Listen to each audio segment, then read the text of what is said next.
오늘도 요한복음 11장 54절 말씀 계속 봅니다. 그러니까 오랫동안 보는 말씀은 그만큼 중요하다라는 그런 말씀이죠.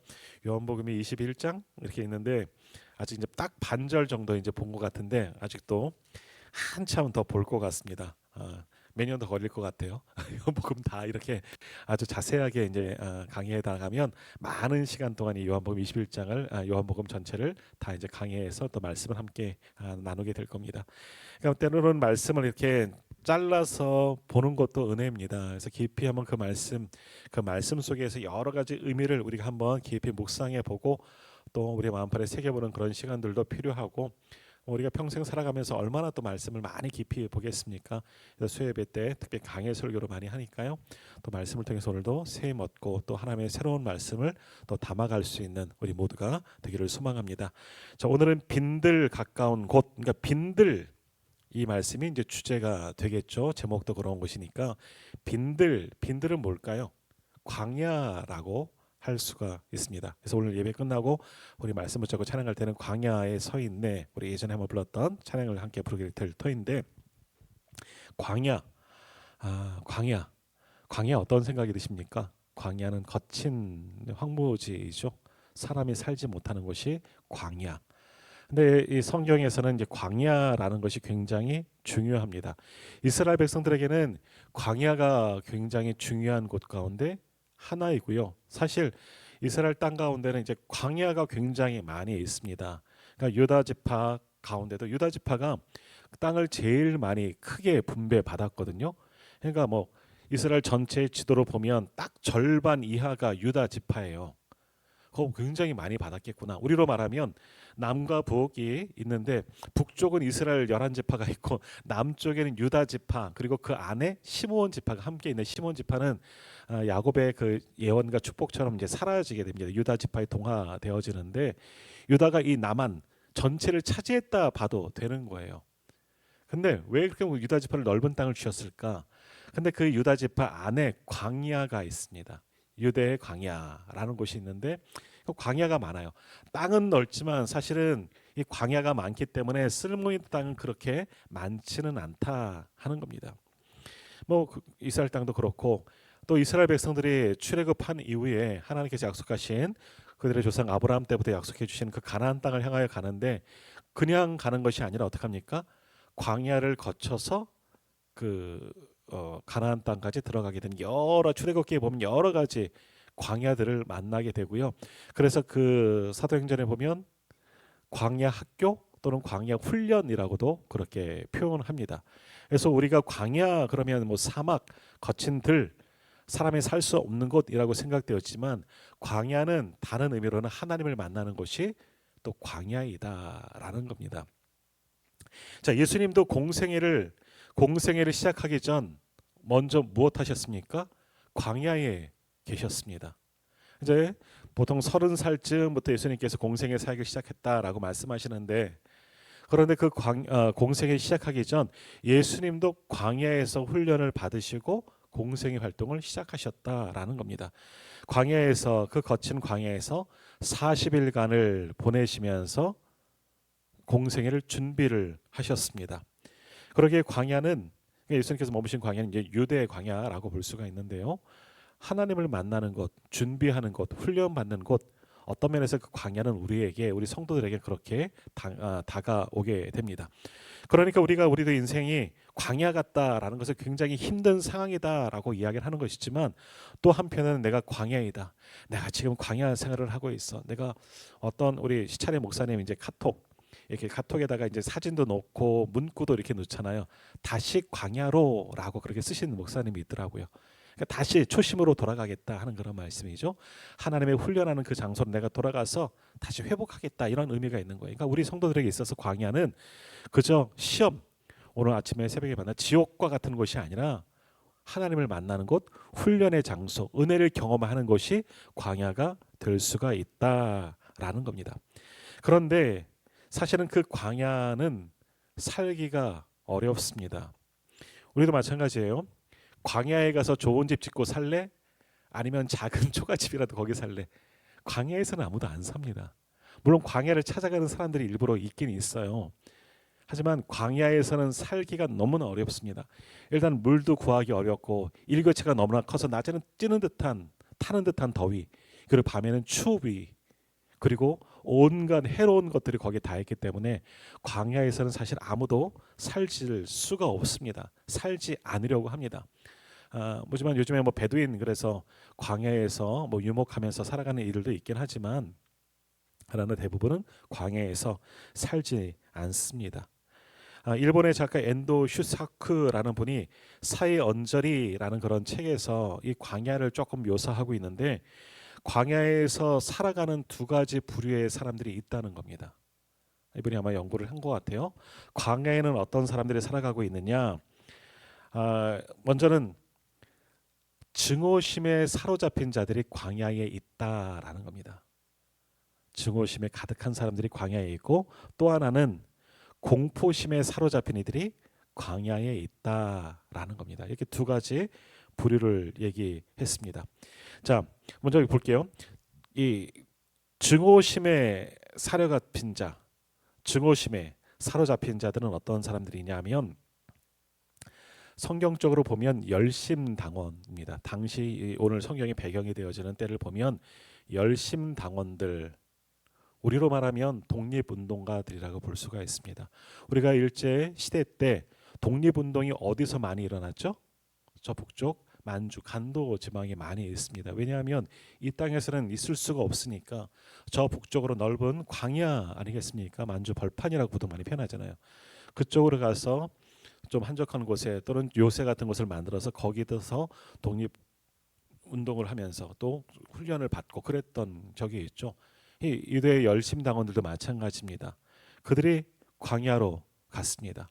거기는 이제 로마라든지 이런 정부의 탄압군들의 진압군들의 군대가 미치기가 어렵기 때문에 그들은 그곳에 가 있는 거예요. 거기서 힘들지만 그들도 훈련을 하고 그들은 증오심을 갖고 있는 거죠. 어떤 증오심이 있습니까? 우리랑 똑같아요. 나라를 빼앗겼잖아요. 지금은 힘이 없어서 우리가 여기 왔지만 내가 이제 칼을 갈겠다. 복수할 기회, 나라를 되찾으려는 그런 기회를 보면서 정말 그들에 대한 로마 정부에 대한 적개심과 증오심을 가지고 광야에 있는 자들이 있다라는 겁니다. 그러니까 그런 사람들이 그 광야에 또 있습니다. 또 공포심을 가진 사람들이 있다는 것은 뭐냐? 이거는 어찌 보면 심판에 대한 공포입니다. 하나님의 심판에 대한 공포 때문에 이들은 광야로 어찌 보면 도망쳐 있는 상황이라 할 수가 있는 거죠. 그러니까 이들에게 있어서 하나님은 어떠한 하나님이냐? 심판하시는 하나님입니다. 구약의 하나님만 알고 있는 거예요. 사랑의 하나님을 알지 못하고 용서의 하나님을 알지 못하고, 그래서 그 아들 예수 그리스도를 보내오신 그 하나님을 알지 못하고 하나님은 심판하시는 하나님. 구약의 하나님이 그런 하나님이 참 많이 있잖아요. 그래서 하나님의 심판에 임박하였기 때문에 그 심판에 두려워 여기 있다 보면 나도 함께 멸망당할 수 있을 것 같은 두려움 때문에 광야로 피나가는 거예요. 그래서 거기서 한적한 곳에 하나님의 심판을 피하여 소위 말하는 이 수도사 생활을 하는 사람들이 광야에 있는 거예요. 그래서 수도원들을 보면요, 사람들이 살지 않은 낯선 그 아주 험준한 지형 같은 곳에 수도원들이 있습니다. 그러니까 사람들이 감히 가까이 찾아오지 못하고 거기에 모여 있는 사람들도 세상으로 다시 돌아가지 않으려고 아주 한적한 사막 같은 곳에, 아니면 산 깊은 곳에, 그런 곳에 수도원이 있다는 거죠. 거기서 금욕 생활을 하면서 거기서 살아가는데, 그들이 왜 그러냐? 한편으로 공포심, 하나님을 두려워하는 겁니다. 두려워하는 마음에 심판받지 않으려고 심판을 피해서 그 집단으로 모여서 뭐 남들 뭐 나름 수도 생활을 한다, 그렇게 표현하면서, 그러기 때문에 엄격한 규율을 만들고 그것을 지키면서 그 속에서 모여서 사는 겁니다. 왜? 하나님의 임박한 심판이 두렵기 때문에. 그래서 굉장히 엄격합니다. 제가 예전에 이제 공부할 때 이제 저랑 같이 공부했던 형님이 그 카톨릭 사제, 한번 말씀드렸나요? 사제였어요. 아직 뭐 신부가 되기 이전. 그래서 소위 말해서 출가해서 공동 생활을 하면서 그 성당에서 기거하는 거죠. 나중에 이제 그분이 이제 신부님이 이제 정식 신부 사제의 길을 이제 가셨는데, 그 전에 있던 사람들, 소위 말하는 수사예요. 그분이 가끔 이제 이야기하시는데, 그분들도 이제 금욕 생활을 하잖아요. 그러니까 비슷하게 살아갔던 것 같아요. 그분도 이제 그 우리 영화에서 보면 로빈 후드 같은 그런 중세 시대 영화들 보면 수도사들은 이렇게 뭐 이게 긴 뭐 이렇게 밤색 검붉다 그래야 되나? 그런 긴 뭐 모자까지 달린 옷을 이렇게 입고 수도사 생활을 이렇게 하는 분들이 있잖아요. 자기도 그런 옷이 있다는 거고요. 그리고 허리띠는 이 가죽으로 한 뼘 정도 되는 뭐 헬스장에서나 볼 수 있는 그런 허리띠 같은 거를 이렇게 두르고 있대. 긴 허리띠. 그게 왜 긴 줄 아세요? 사제들이 두르는 이 가죽 허리띠가 왜 긴 줄 아세요? 채찍이에요, 채찍. 금욕 시간이 되면 이걸 뽑아서 자기들 이렇게 때린대요. 그래서 뭐 사순절이라든지 그런 어떤 규율을 지키지 못하면 그걸로 자기를 치는 거야. 그만큼 엄격하게 수도사 생활을 한다라고 이야기를 하는 거죠. 그러니까 그렇게 엄격한 규율을 지키는 이유가 뭐냐? 심판하신 하나님, 하나님에 대한 공포, 두려움이죠. 경외라고 좀 좋은 의미로 그렇겠지만 한마디로는 두려운 거죠. 심판받는 것이 두려워서 모여서 그런 광야 같은 곳에 모여서 그렇게 엄격한 규율로 지키는 사람들이 살아간다 하는 겁니다. 그래서 엔도시아클은 그렇게 광야에는 증오심에 사로잡혔거나 세상을 미워해서 그리고 또는 공포심에 하나님의 심판에 두려워서 사는 사람들이 살고 있다라고 이렇게 이야기를 했다는 거죠. 근데 또 한 부류가 광야에 있습니다. 이들은 어떤 사람들이냐면 욕심에 사로잡힌 자들이죠. 선한 사마리아인의 비유에 만나며 보면은요, 한 사람이 유대인이죠. 예루살렘을 가는 길에 광야에서 거기 마찬가지예요. 광야에서 도적대를 만납니다. 강도를 만나서 거의 죽게 되었죠. 다 빼앗기고 두들겨 맞아서 그런지 거의 죽게 되어서 뭐 제사장도 지나가고 레위인도 지나가고 결국 사마리아인이 그를 돌봤다 하는 선한 사마리아인의 비유 잘 아실 겁니다. 그런 거예요. 그 강도 만난 사람, 그 광야에는 그런 사람들이 있다는 거죠.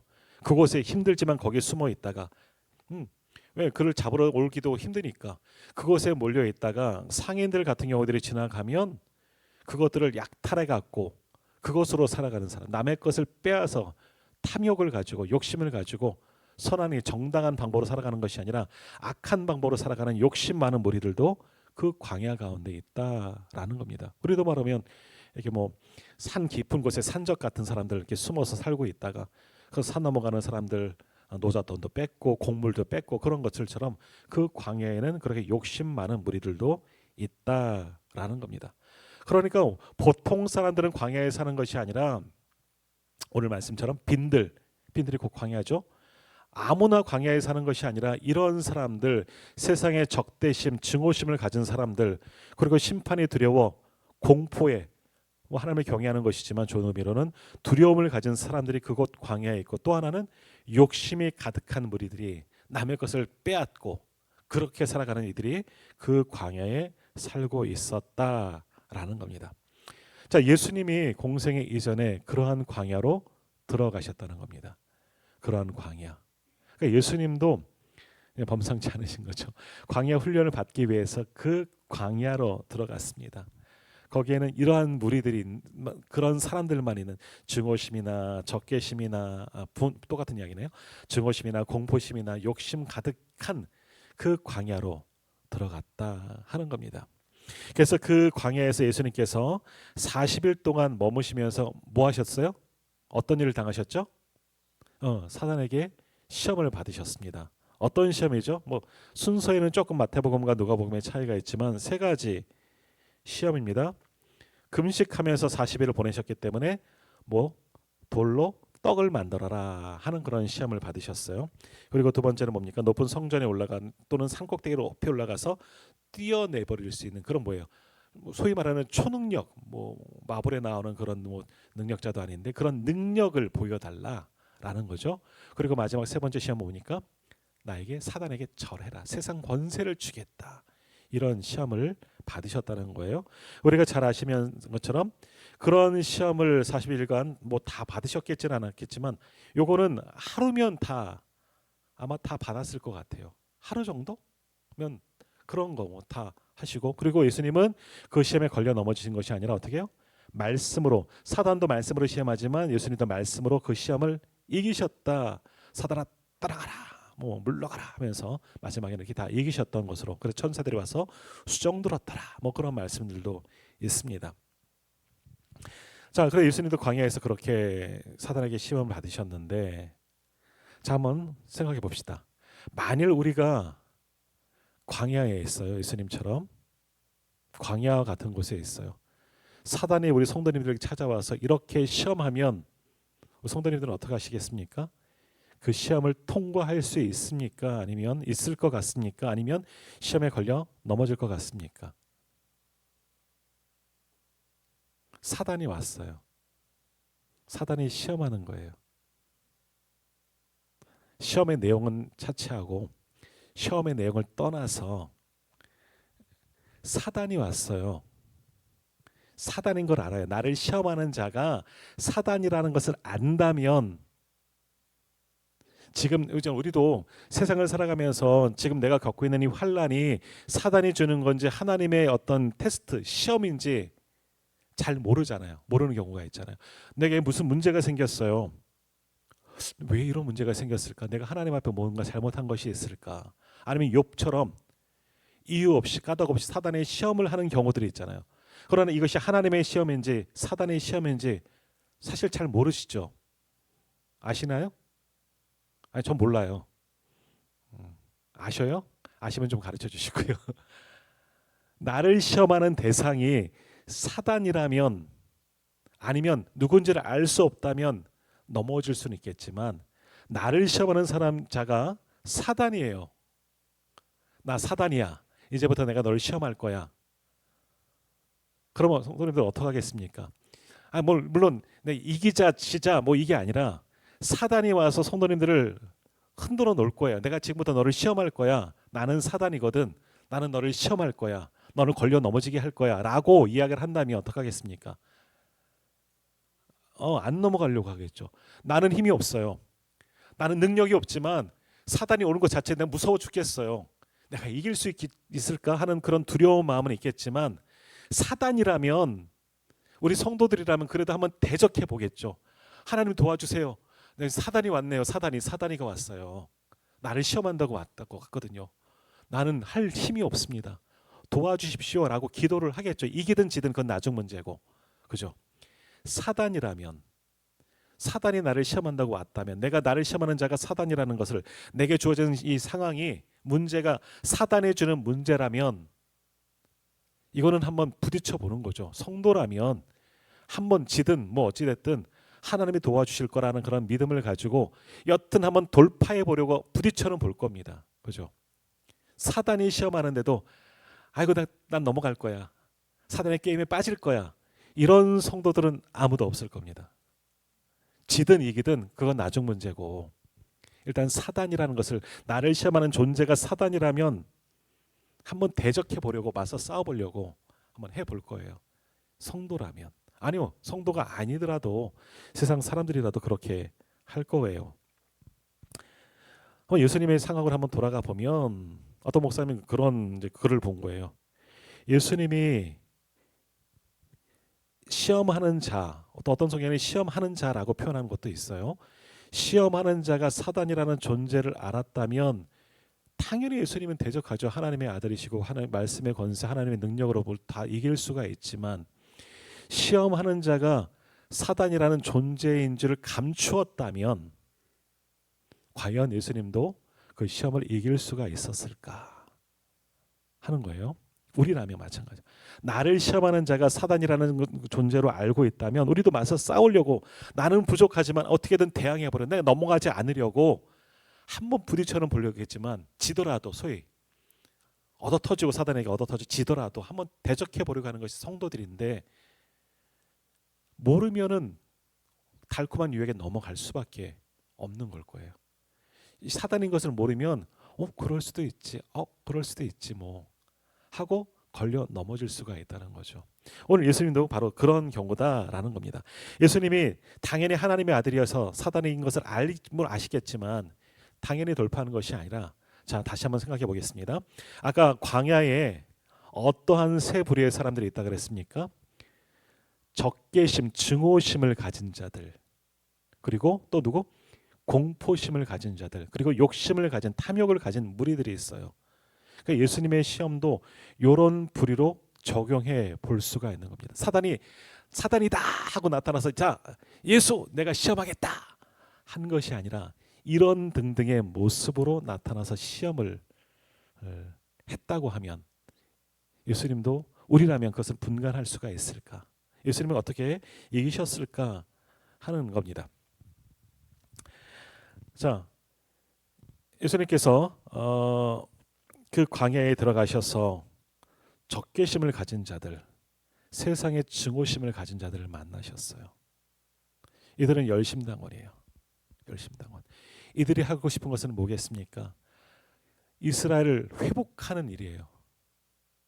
주님, 예수님, 당신도 우리랑 같이 이 땅을 회복합시다. 우리가 지금 로마에 탄압당하고 있는데 당신도 우리와 함께 이 로마를 물러내고 물리치고 이 땅을 회복해 나갑시다. 라고 시험하는 자가 그렇게 열심당원과 같은 모습으로 예수님께 접근했다면, 만일 그 자리가 우리였다면 어떻게 하겠습니까? 우리로 말하면 우리가 만주 일제시대 때 만주에 갔는데 그죠? 당신도 이 나라의 독립을 위해서 함께 싸워야 하지 않겠습니까? 동지 하고 이렇게 손을 잡으면 우리 안에도 의분이 막 올라와서 손을 덥석 잡아 버릴지도 몰라요. 물론 저 같은 용기 없는 사람들은 아유 나 같은 사람은 그런 거 못해요. 우리 막 도망치겠지만 대부분 한국 사람이라면 적개심을 가지고 일제에 대한, 우리 지금도 그렇잖아요. 월드컵을 하는데 월드컵 지금 월드컵 중이잖아요. 일본이 지고 있으니까 기분이 좋더라고요. 저만 그럴까요? 근데 비겼어요. 네덜란드라는 나라랑, 그분 네덜란드는 저기 뭐 우승 후보인데 비겼어요. 그때는 조금 기분이 안 좋아요. 우리나라는 이겼지만 그래요.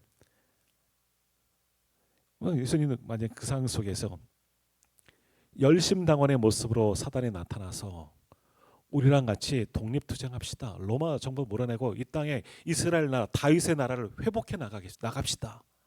라고 시험하는 자가 그렇게 왔다면 우리 같았으면 그럽시다. 나는 뭐 힘도 없지만 나도 그래도 작은 미약 하나만 나도 돕겠소 하는 거예요. 이게 뭐겠습니까? 세상 권세를 주겠다 하는 시험이 되는 거예요.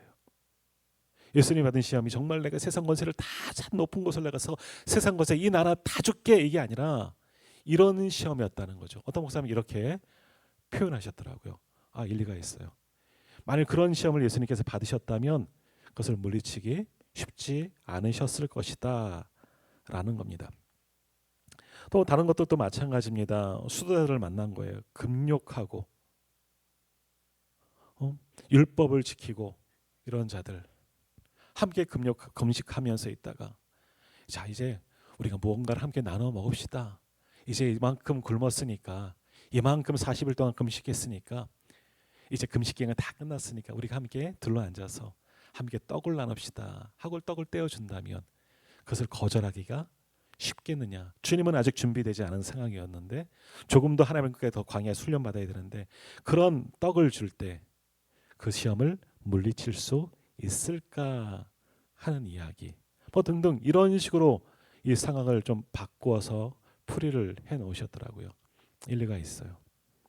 뭐 꼭 그랬다고 볼 수는 없지만 우리는 예수님께서 광야에서 사단의 시험을 받으셨기 때문에 말씀으로 물리치신 건 다 알고 있지만, 그러나 그 시험하는 자가 정말 사단, 우리가 생각하는 그런 사단 막 뿔나고 막 그 얼굴 뻘겋고 뭐 이런 도깨비 같은 그런 사단이라는 존재가 왔다면 당연히 물리치시겠지만, 그러나 미혹하는 자처럼 평범한 그 광야에 원래 그렇게 숨어있던 자들처럼 열심당원처럼 또는 도둑대처럼 또는 그런 수도사들처럼 그런 모습으로 가정에서 와서 예수님을 시험했다면 쉽지는 않았을 것이다 하는 거죠. 오늘 우리도 마찬가지. 우리가 만약 그 상황이었다면 우리는 3번의 그런 시험에 다 걸려 넘어질 수밖에 없다는 거죠. 사단이었다면 내가 질 땐 지더라도 무언가 대적해 볼 만하겠지만 아니요. 그렇게 가장하고 왔다면, 속이면서 시험하였다면 우리는 분명히 100%다 넘어갈 것이다. 그러니까 우리가 삶 속에서도 마찬가지예요.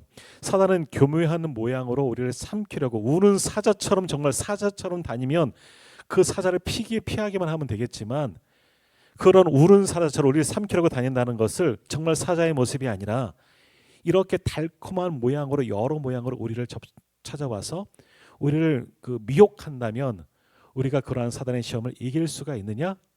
아니요. 백전백패할 것 같아요. 영적으로 분명히 깨어있지 않는다면 우리는 다 그런 시험에 넘어갈 수밖에 없는 겁니다. 예수님도 아마 그런 모양으로 시험을 받지는 않았을까. 어떤 목사님 말씀하신 거지만 일리가 있더라고요. 모기가 있어요. 일리가 있어요. 그러나 예수님은 우리랑은 다르시기 때문에 영적으로 하나님과 교통하시고, 특별히 그 광야에서 그 시험은 하루 정도밖에 되지 않았을 터이지만 지난 나머지 거의 40일 가까이는 하나님과 깊은 교제함 속에 이 주신 사명 감당하기 위해서 주님도 고뇌하면서 인간적인 그런 연약함을 가지고 정말 하나님과 깊이 고뇌하시면서 자신의 사명을 돌아보는, 소위 말하는 광야 훈련을 받은 상태이고 영적으로 충만하신 상태이기 때문에 미혹하는 자가 사단의 모습은 아니고 가장한 모습이어도 분명히 그것을 다 이기셨다라는 거죠. 오늘 우리도 마찬가지입니다.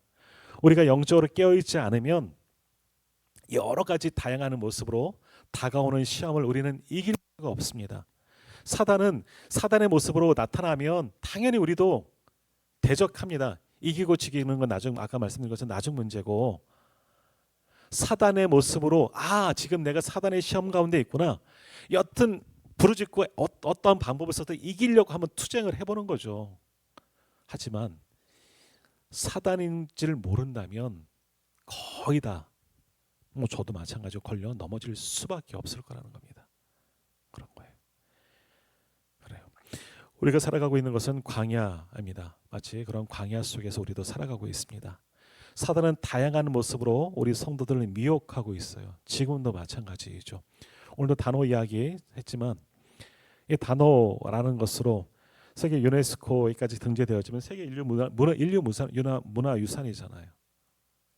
정말 우리가 답히 길이 높여야 되는 것이고 사람들에게 더 알려야 하는 것이고 또 우리 강릉 지방의 자랑거리라고 볼 수 있는 거죠.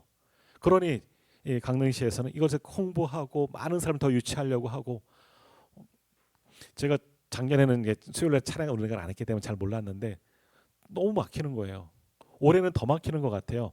우리 아이들 아까 데리고 오는데도 이상하게 차가 많은 거예요. 동네 이렇게 이 시간에 이렇게 차가 많을 시간이 아닌데 제가 저쪽 간 것도 아니고 요 택지 쪽에서 오는데도 차가 많아졌어요. 전에랑 다른 것 같아요.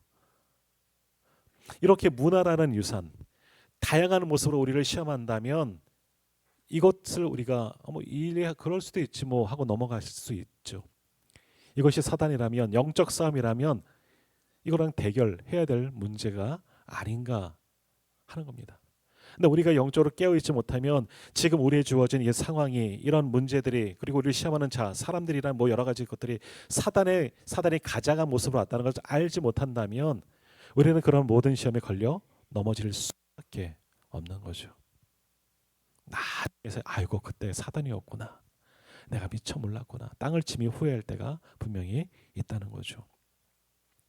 자, 오늘 예수님께서 제자들을 데리고, 어떤 제자들입니까? 사실은 낙심한 제자들이죠.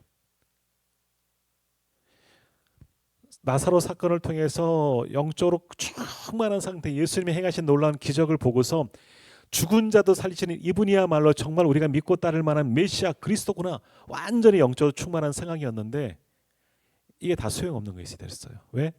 유대 종교자들이 예수님을 죽이려고 했잖아요. 바로 위에 있는 말씀, 이날부터 그들이 예수를 죽이려고 모의하니라. 이러한 예수님, 능력 많으신 예수님을 따라다녀봤자 끝은 죽는 거구나. 여기서 그냥 죽는 것도 아니고 어떻게 죽여서 아주 엄청난 극심한 공포 이런 것까지 한번 느꼈을지도 몰라요. 예수님과 있어봐도 아무 소용이 없구나. 낙담. 오히려 이전보다, 나사로 사건 이전보다 더 우리로 말하면 믿음이 뚝 떨어져 있는 그 상황이 지금 제자들의 상황인 거예요. 그들을 데리고 빈들에 가셨다라는 겁니다.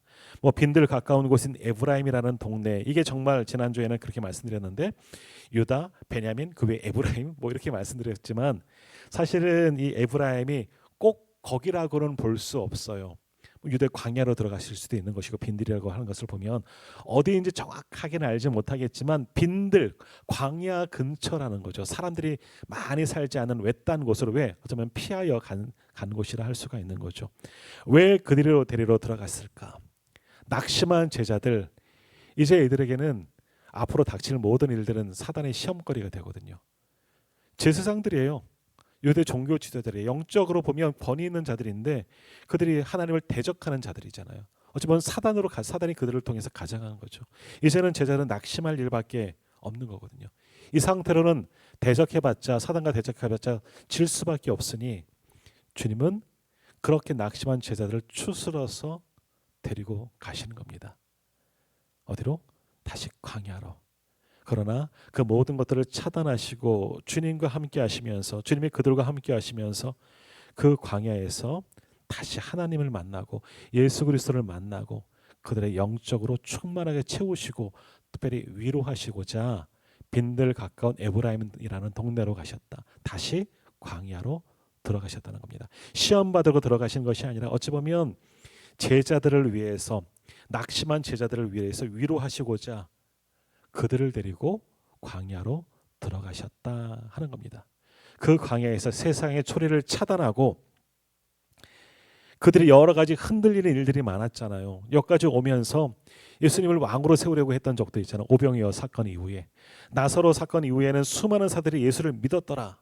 세상 권세를 다 얻은 것 같은 그런 제자들이었지만 결국 그런 예수님 받으셨던 시험과 매한 가지였다는 거죠. 그런 시험에 걸려 넘어지지 말고 이 광야에서 이러한 모든 유혹하는 것들을 다 차단하고 오직 누구만 바라보게? 예수 그리스도만 바라보고 믿음을 깊이 가지고 하나님의 쓰임받는 자로 거듭나게 하시려고 그들을 데리고 주님은 광야로 들어가셨다 하는 겁니다. 거기서 광야에서 그들은 이제 다른 것 바라보지 아니하고, 그리고 두려움, 마음도 있죠. 이제 죽을 수도 있다라고 생각하는 그 공포감도 있고, 사실은 또 분노하는 마음도 있을 거예요. 어떻게 이런 일이 있을 수 있을까? 그 화살을 예수님에게도 쏠 수가 있는 거죠.